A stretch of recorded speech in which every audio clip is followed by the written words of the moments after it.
வீட்டில் எல்லோரும் எப்படி இருக்கீங்க? இறைவனால எல்லோரும் நல்லா இருப்பீங்கன்னு நினைக்கிறேன். இன்றைக்கி நம்ம வீட்டில் மேங்களூர் பன்ஸ் வித் அதுக்கு கிரேவி என்ன செய்யணும்னு பார்க்கலாம் வாங்க. 2 கப்பு மாவுக்கு எந்த கப் எடுத்தாலும் நீங்கள் குவான்டிட்டி, அதாவது 1 கப் எடுத்திங்கன்னா 2 வாழைப்பழம் சேர்த்துக்கோங்க.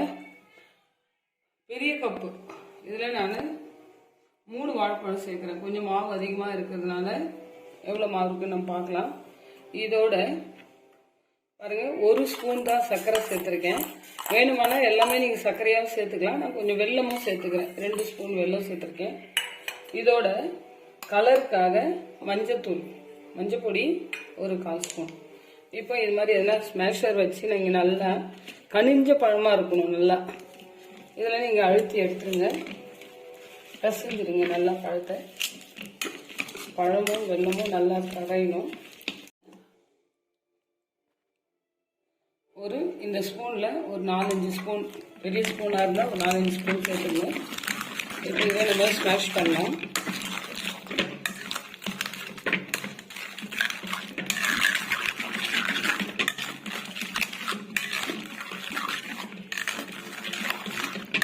வாழைப்பழத்தை நல்லா இப்படி நைஸாக வெல்லம், சர்க்கரை, தயிர், வாழைப்பழம் எல்லாம், மஞ்சள் பொடி எல்லாம் சேர்ந்து நல்லா கலந்துக்கோங்க.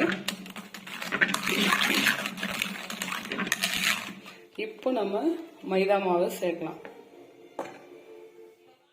பாருங்க, இந்த பெரிய பவுலில் 3/4 பவுல் இருக்குது. கப்பாக இருந்ததுன்னா, அதாவது இது 300 கிராம் இருக்கும். 3 வாழைப்பழம் சேர்த்துருக்கேன். இப்போ நம்ம முதல்ல இதிலே பிணையலாம். தண்ணி தேவைப்பட்டால் மாத்திரம் நம்ம சேர்க்கணும்.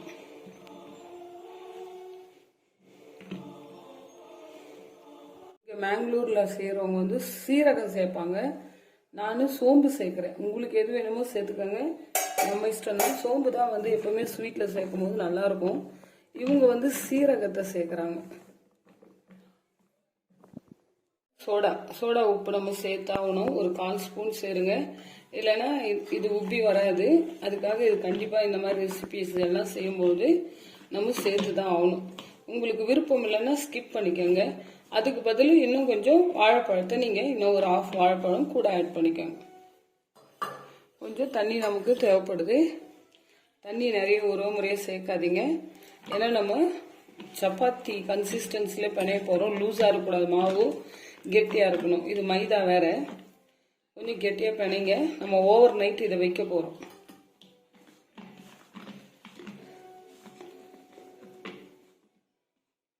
இதுக்கு மேலே தண்ணி தேவைப்படாது, கொஞ்சம் ஆயில் தேவைப்படும், அவ்வளோதான்.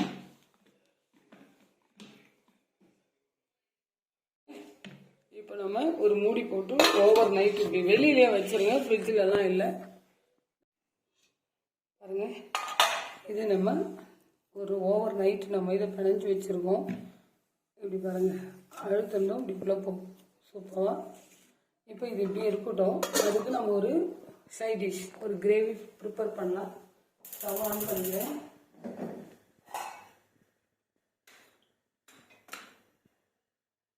ஸ்டவ் ஆன் பண்ணிட்டு ஆயில் சேர்த்துக்கலாம். ஒரு ஸ்பூன் ஆயில் சேர்த்துக்கோங்க. இந்த ஸ்மோக்கிங் பாயிண்ட்டுன்னு சொல்கிறாங்க இல்லைங்களா, எண்ணெய் ரொம்ப சூடாகக்கூடாது.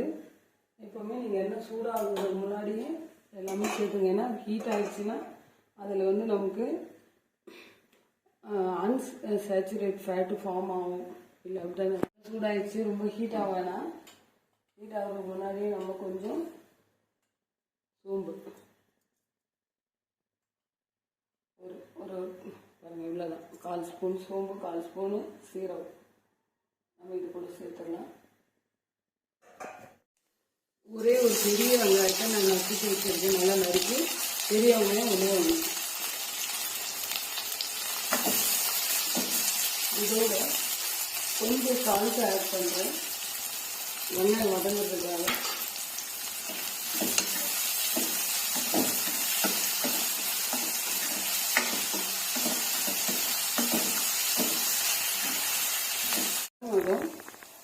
இது கூட நான் மீடியம் சைஸு தக்காளி 2 சேர்த்துருக்கேன். ரொம்ப வதங்கக்கூடாது. ஆனியன்லாம் இந்த இந்த மாதிரி பிங்கிஷ் கலரில் வரணும். அவ்வளோதான்.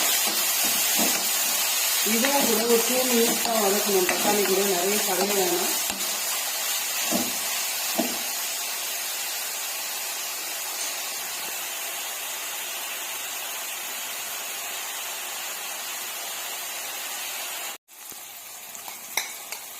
இஞ்சி பூண்டு பேஸ்ட்டு இந்த ஸ்பூனில் ஒரே ஸ்பூன் போட்டுக்கோங்க. நிறைய சேர்க்க வேண்டாம்.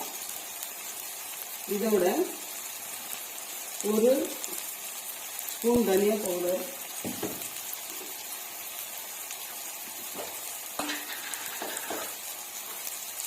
காரம் அவங்கவுங்க தேவைக்கு ஏற்பேன். நான் வந்து ஒரு 1.5 ஸ்பூன். இது ரொம்ப ஸ்பைசி பிளெயின் மிளகாத்தூள். இது ரொம்ப காரமான மிளகாத்தூள். இது கூட மஞ்சள் பொடி ஒரு 1/4 ஸ்பூன் சேர்த்துக்கிறேன். இது வதங்கட்டும். இது ஜஸ்ட் ஒரு 2 மினிட்ஸ் விட்டுருங்க நல்லா. இதோட நம்ம பாருங்க, இந்த பாசிப்பருப்பு முளை கட்டி வச்சிருந்தாலும் எந்த பருப்பு வீட்டில் இருந்தாலும் காராமணி எது இருந்தாலும் எடுத்துக்கோங்க. இந்த உருளைக்கிழங்கு சேர்க்க போகிறோம். இந்த மாதிரி பொடியாக நறுக்கிக்கோங்க.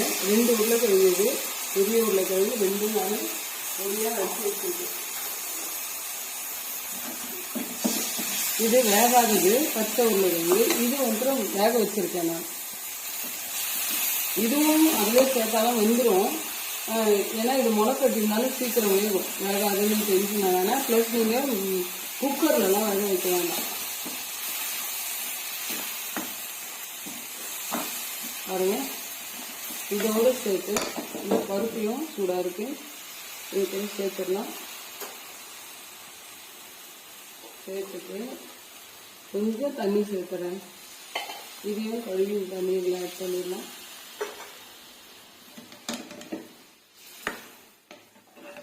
ஜஸ்ட் இந்த உருளைக்கிழங்கு வேகிற கன்சிஸ்டன்சி வந்ததும் அப்புறம் நம்ம என்ன சேர்க்கலாம்னு பார்க்கலாம். இதுக்கு ஒரு மூடி போட்டுடணும். இது எல்லாத்துக்குமே சப்பாத்திக்கு, உங்களுக்கு சாதத்துக்கு கூட நீங்கள் வச்சு சாப்பிட்லாம். இப்போ செய்கிற பன்ஸுக்கு இதெல்லாம் வந்து கர்நாடகாவில் இதுதான் இதோடைய சைடிஷ், பர்ஃபெக்ட் சைடிஷ். ஒரு 1/2 ஸ்பூனு.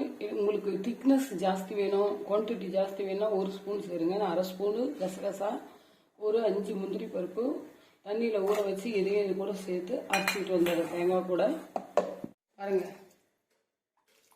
தனியாத்தூள் உங்களுக்கு இன்னும் ஜாஸ்தியாக வேணும்னா நீங்கள் சேர்த்துக்கோங்க. நான் 1 ஸ்பூன் தான் சேர்த்துருக்கேன். கொஞ்சம் ஸ்பைஸியாக இருந்தால் டேஸ்ட்டாக இருக்கும். உருளைக்கிழங்கு வெந்திருக்கான்னு நம்ம பார்க்கலாம். வெந்திருக்கு பாருங்கள். இவ்வளோதான். இந்த மாதிரி இருக்கும்போது நம்ம இந்த அரைச்சிட்டு வந்த தேங்காய், ஓல் கரம் மசாலா, கசகசா அண்டு முந்திரி பருப்பு இது எல்லாத்தையும் இதோடு சேர்த்துடலாம்.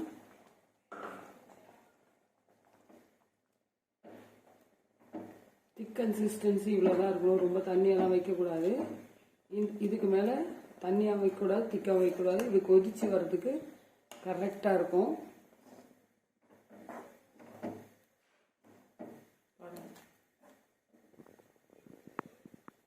முடிஞ்சிச்சு. ஸ்டவ் ஆஃப் பண்ணிடலாம். இதுதான் பன்ஸ்க்கான கிரேவி. நம்ம இதை மாவு நம்ம நல்லா மறுபடியும் ஒரு முறை பிணைஞ்சு விட்டுக்கலாம்.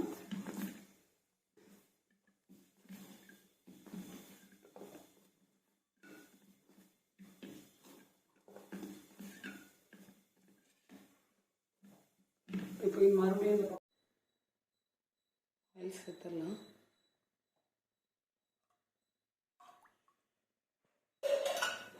எடுத்துக்கோங்க. நான் பெருசாக திரட்ட போகிறேன், சின்னதாக இல்லை, பெருசாக திரட்ட போகிறேன். நான்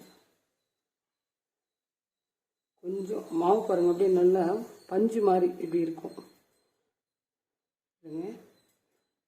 பாத்திரத்தில் எண்ணெய் சேர்த்துறேன், போடலாம்.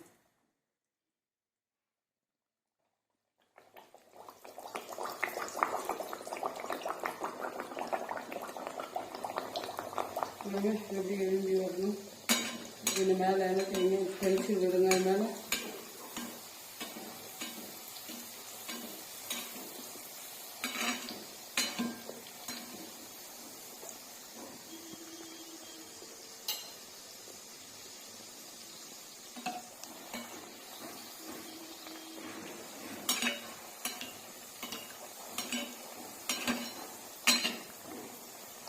பாத்திரம் அகலமாக வைங்க. இப்படி இப்படி வருது.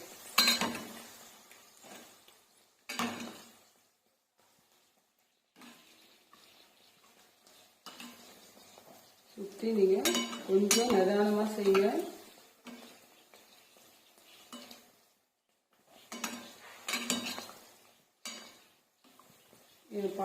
பாப்பாங்கெல்லாம் இருந்தால் பக்கத்தில் வர வச்சுக்காதீங்க, தூரமாக வச்சுருங்க. அவங்களே எழுந்திரிக்கிறதுக்கு முன்னாடி இதெல்லாம் ப்ரிப்பேர் பண்ணிடுங்க. இப்படி எண்ணெயை தெளிக்கும் போது வேணாம் எண்ணெய் பாருங்கள். இப்போ நம்ம இதை அப்படியே அழகாக திருப்பி போடலாம்.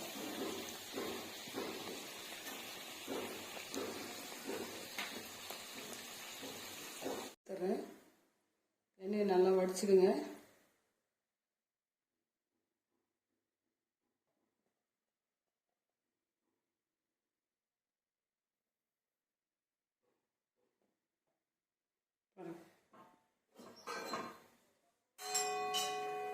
இப்போ நெக்ஸ்ட் இன்னொன்று போடுறேன்.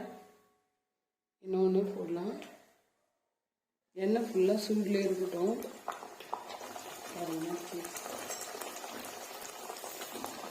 இது இப்படி மடிச்சிக்கிச்சுன்னா எடுத்து விட்டுருங்க. எப்போவுமே ஃபஸ்ட்டு எழும்புறதை விட செகண்ட்லாம் தேர்டெல்லாம் எழும்புறது தான் நல்லா சீக்கிரமாக எழும்பும். ஏன்னா ஃபஸ்ட்டு ஆயில் அவ்வளோவா சூடாக இருந்திருக்காது நமக்கு.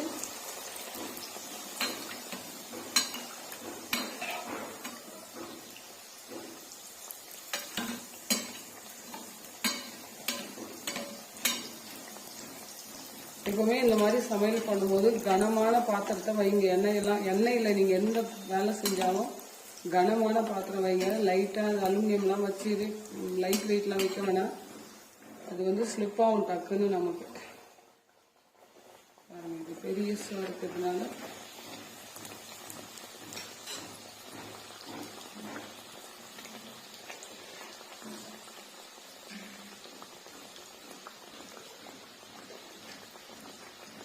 கிரேவி சூப்பராக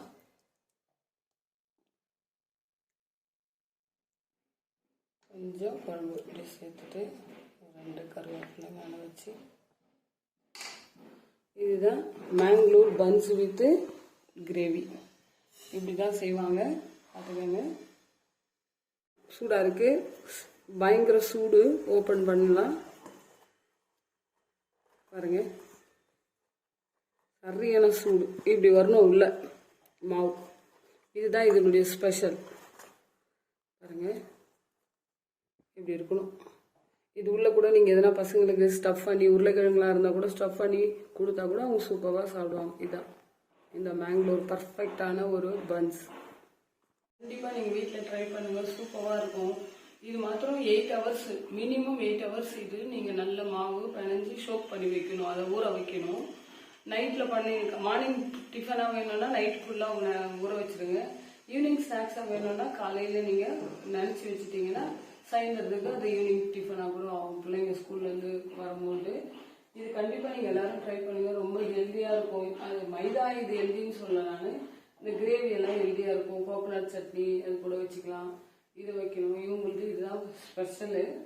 ரொம்ப சூப்பராக இருக்கும். மேங்களூர் ஸ்பெஷல் இது. கண்டிப்பாக நீங்கள் ட்ரை பண்ணுங்கள். இது வரைக்கும் யாரெல்லாம் நம்ம வீடியோ பார்த்தீங்களோ அத்தனை பேருக்கும் தேங்க்யூ. சப்ஸ்கிரைப் பண்ணியிருக்கிற அத்தனை பேருக்கும் கூட தேங்க்யூ. இன்னும் யாரெல்லாம் பண்ணியோ சப்போர்ட் பண்ணுங்கள், கமெண்ட் பண்ணுங்கள், லைக் பண்ணுங்கள். உங்களுக்கு ஏதாவது வீடியோ வேணும்னா சொல்லுங்கள். May God bless you.